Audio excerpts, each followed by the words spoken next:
What's up, world? Welcome back to another TYSK report. You should already know those articles are lined up on the docket. So let's go ahead and dive into our first one, talking about brains and devices. This MIT spinout wants to spool hair-thin fibers into patients' brains. You can't start a company without a healthy dose of daring, and that's certainly the case with Neurobionics. The MIT spinout thinks it could one day improve the lives of millions of people who live with neurological conditions like depression, epilepsy, and Parkinson's disease. Neurobionics aims to pipe what it has developed, bioelectric fibers with the width of a human hair, through blood vessels in the brain using a procedure similar to a stent placement to deliver neuromodulation therapy. The fibers are powered by a fairly standard implantable battery that's shaped like an AirPod case, designed to last 5 to 10 years, and is used by other medical device makers for spinal cord stimulation, among other things. Traditionally, when certain disorders don't respond to medication, metal electrodes are implanted into the brain. Neurobionics' device is not just less invasive, the company is using carbon nanotubes instead of thin film platinum or iridium oxide, which are common materials for those electrodes. Carbon nanotubes can ostensibly last longer, and they make getting MRIs a whole lot easier. Neurobionics' bioelectronic fibers could be used in a whole spectrum of applications, including to deliver drugs, ablate tissue in the brain, and treat conditions relating to the spinal cord and the peripheral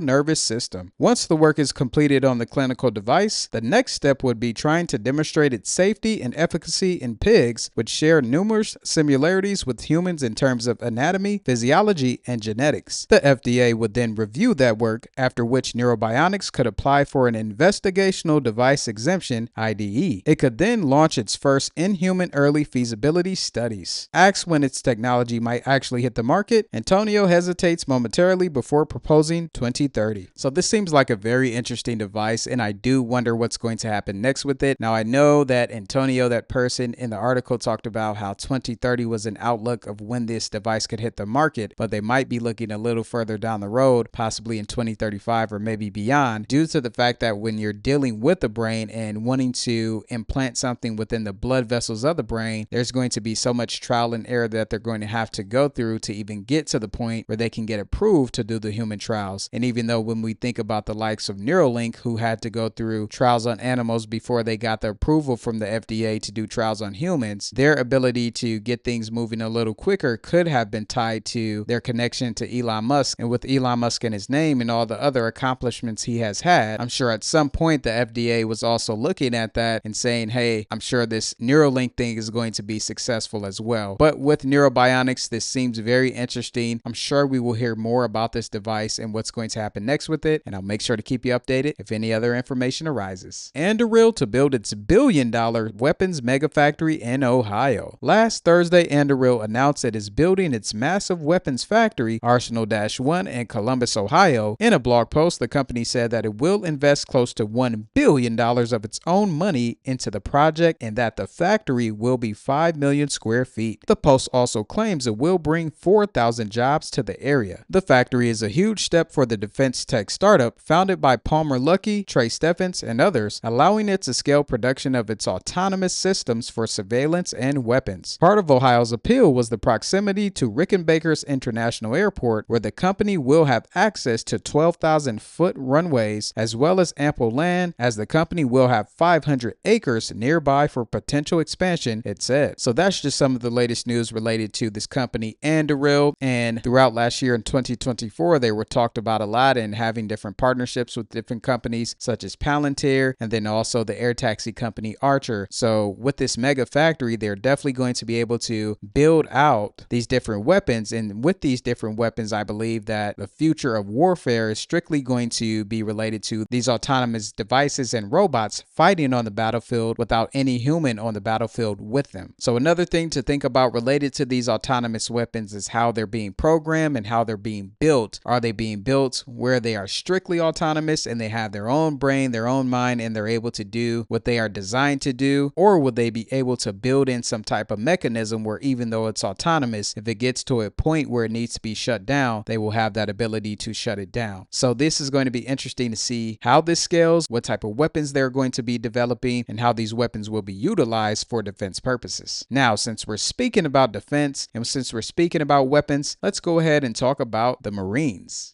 Marines add self-driving missile launchers. America's Marine Corps is adding fully self-driving ground vehicles to its fleet following confirmation of a major new deal. A newly signed $29.9 million contract allows next-generation autonomous technology to be integrated into the remotely operated ground unit for expeditionary fires, rogue fires, produced by Wisconsin-based Oshkosh Defense, reducing the need for human driving in high-risk combat environments. The self-driving technology known as AutoDrive will be provided by Maryland's Forterra, with the arrangement constituting the Department of Defense's first production contract specifically for ground vehicle autonomy. The deal covers 48 units, with deliveries scheduled for later this year. AutoDrive has been developed by Forterra for use in complex environments and is already being widely used with commercial deployments in 10 countries. It is both vehicle platform and payload agnostic, as well as able to cope with off-road environments in all types of weather, and features an array of sensors including cross-traffic and long-range radar, mid-range and long-range LiDAR, and infrared cameras. So this is just another article that backs up what I previously stated of how I believe that the future of warfare is going to be fought by the robots and autonomous weapons and systems and drones and all this technology. From my perspective, it does make sense. I believe they want to find a way to continue to remove humans off the battlefield and give them the opportunity to be on the outskirts and let those devices duke it out with the adversarial's devices in those moments of battle. Now, another thing to think about related to this, I wonder how it's going to change the Marines, the armies, and the Navy. And when it comes to recruitment, even though there are lots of people in the Army, in the Marines, and in the Navy, does the implementation of automation and autonomous weapons and systems put them in a place where they're not needed to serve anymore? So if this is something that you have some expertise in, or if you're in the Army, or if you're in the Navy, or if you are a Marine, comment down below in the comment section and let me know your thoughts. Let's move on to the next article. Air taxi vertiport developers plan commercial flights in 2026. Advanced Air Mobility AAM development companies Skyway and Future Flight Global are partnering to develop regional transportation networks to handle commercial eVTOL vehicles by 2026. Skyway focuses on vertiport infrastructure development operations, and Future Flight specializes in eVTOL takeoff and landing operations. The companies plan to work to connect urban hubs and remote communities and plan transportation needs to support special events such as the upcoming FIFA World Cup and the 2028 Olympics. Future Flight also has a partnership with Amra Technologies to develop a digital backbone for advanced air mobility. The companies plan to create the required infrastructure to support and scale electric flying vehicles, including eVTOL air taxis, power-to-lift aircraft, delivery drones, and regional aircraft. Amra and Future Flight plan to create pilot programs in urban and regional environments to validate the digital infrastructure and coordinate with regulators for compliance and public safety. The partnership also aims to engage local communities and showcase the benefits of AAM while addressing issues around noise, airspace usage, and environmental impact. All right, so that's one of the latest updates related to vertiports, and I have talked about them in the past, so it's good to hear that different companies are continuing to work on expanding and growing these vertiports, and 2026 is definitely going to be here before we know it. So based on that projection of when they plan to have these commercial flights, from my perspective, I think there's going to be a lot more testing that's going to happen this year, so we could possibly look forward to a lot more news related to these different air taxi companies doing different flight testing, getting the approval needed to fly where they need to fly, and also making sure things are safe for the passengers when that time comes. Also, it's great that we're speaking about this article because later on today I'm going to be talking about an air taxi company who is really putting the pedal to the metal and moving things forward and making those connections with different countries to continue to expand their air taxi fleet. Now let's go ahead and dive into an article related to TikTok and a company, Perplexity AI. Perplexity AI submits bid to merge with TikTok. Perplexity AI is the latest bidder hoping to give the video app a new corporate home. A source with knowledge of this offer confirmed to TechCrunch that Perplexity has submitted a bid to merge with TikTok US. The source also confirmed other details about the bid, that it would create a new entity combining Perplexity, TikTok US, and a new equity partners, that most investors in TikTok's parent company ByteDance will be able to retain their equity, and that by merging, Perplexity hopes to bring more video to its AI search engine. Despite a number of buyers expressing interest in TikTok, ByteDance has said repeatedly that it does not intend to sell. CNBC reports that Perplexity is hoping it can overcome those reservations by proposing a merger merger rather than a sale. So with all the different news coming out related to TikTok being banned and then TikTok not being banned, and then Trump put out a statement saying that he would help TikTok be unbanned, so that was good enough for TikTok, and TikTok stated that they would work to get their app back in the Apple Store and all the places where they were shut down. So by the time this video comes out, Trump will already be inaugurated, and I'm sure some type of decision is going to be made related to TikTok. And if it's going to be back in the app stores where people could download it again and get back to doing what they were doing, then of course Perplexity AI might not be able to merge with the likes of TikTok, but at least they gave it a shot. So we shall see what happens next with this. And of course, I'm definitely going to be following that story related to TikTok to see what happens next. And I'll make sure to keep you updated if any other informative or insightful news that comes with this TikTok movie that is playing out right in front of our eyes. Now, since we're speaking about Trump, let's go ahead and dive into some news related to the Trump administration. Trump administration might give a boost to deep sea mining for critical minerals. Critical minerals are the new oil. Everyone needs them, but not every country has them. That's led some to search for them in some pretty wild places, and few places are as outlandish as the ocean deep. But deep sea mining appears poised to get a boost from the Trump administration, according to the Wall Street Journal. A string of nominees all previously said that they support the practice, which usually involves vacuuming egg-like rocks known as nodules from the ocean floor. The nodules consist of a range of minerals depending on where they're located. Mining companies can recover copper, nickel, cobalt, and other minerals, all vital to the data centers and the energy transition. But deep sea mining is controversial. Life thousands of feet below sea level tends to be slow growing and fragile. Even small disruptions to the ocean floor can persist for decades, and scientists are concerned that the sediment plumes from mining company vacuums will leave scars that over human time scales may never recover. Removing nodules might threaten deep sea life too. Since light doesn't reach the depths to drive photosynthesis, organisms depend on other sources of energy and oxygen, from geothermal vents to the nodules themselves. Despite the favorable political environment, deep sea mining still has some rough waters ahead of it. Battery manufacturers have begun to shy away from expensive minerals like nickel and cobalt. If the trend continues, it could depress demand and drag down prices, undermining the sector's profitability. Alright, so this is another article related to energy and data centers that was mentioned in this article, and it looks like they are going to continue to find all the sources they can to get the resources needed to power this energy transition. And whenever articles come up related to energy or the materials needed for energy, I always speak about how they mentioned that in 2027 they are not going to have the energy needed to power these data centers. So I'm sure globally all hands are on deck, and not only are they looking for nuclear power, they're also looking for wind, solar, these different minerals. They're going to search low and high for them and do what they need to do to get the energy needed to push things forward related to these data centers and the different goals and objectives that these large companies have for this technological revolution that we're in right now. So we shall see what happens next with this, and I'm sure with time we're going to hear more and more about it. In the next article we have, Puerto Rico just got $1.2 billion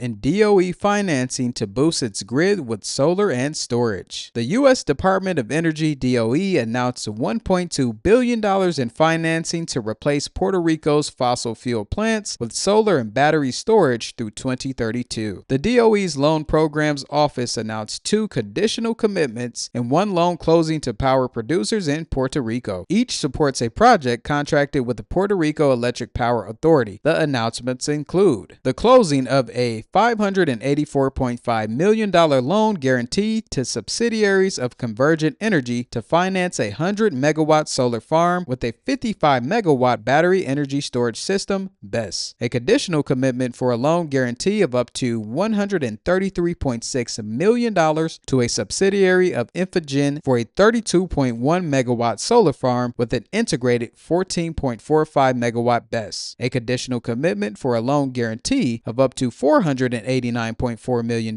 to a subsidiary of Pattern Energy for 3 standalone BESS in the municipalities of Arecibo and Santa Isabel. If all are finalized, these projects would more than double LPO support for utility-scale solar generation and battery energy storage in Puerto Rico. Alright, so it looks like they are getting Puerto Rico into the mix of transitioning to a new source of energy, but all in all, in different articles I've talked about how fossil fuels are still being utilized as a backup to a lot of these new energy sources. As stated before, I don't think they're going to go away completely. Are they going to be phased out a little little bit, yes, but I think it's going to be a while before we get to that point where the world is strictly off of fossil fuels in its entirety. But on the other side of that, we always know that technology can move very fast within the blink of an eye, and with the likes of Tesla building out their energy storage, and then you have CATL out there on the eastern hemisphere of the world, maybe this battery energy storage is going to be the so-called hero that's going to be able to wean the world off of fossil fuels. So we shall see what happens next with this, and of course, I'll make sure to keep you updated if any other important news arises. In the next article, let's go ahead and talk about AT&T. AT&T pulls its 5G internet service in New York over new affordable internet law. AT&T announced it will no longer offer its 5G internet air service in New York in response to the state's Affordable Broadband Act that went into effect on Wednesday. The company says existing users can continue to use the service for 45 days without any charges, giving them time to find an alternate broadband provider. The law requires internet providers with over 20,000 customers to offer 2 affordable broadband plans to low-income households that qualify for social assistance benefits like Medicaid or the National School Lunch Program. Instead of complying with the new law and offering internet air at a discount, AT&T has instead ended its home internet services in New York. All right, so that's some news related to AT&T and their internet, and we could possibly see another company swoop in and being able to provide their services to those residents in New York, or we could possibly see the likes of a Starlink or another company who provides satellites for internet service being the hero that can come in to save the day and provide that service to those New York residents who are going to be without within 45 days. So that's just some of the latest news when it comes to the world of technology. I hope you enjoyed the video, and to continue to stay informed, like the video, subscribe, and then check out these 2 videos right here. Comment down below in the comment sections of those videos and let me know your thoughts, and stay tuned for the next video.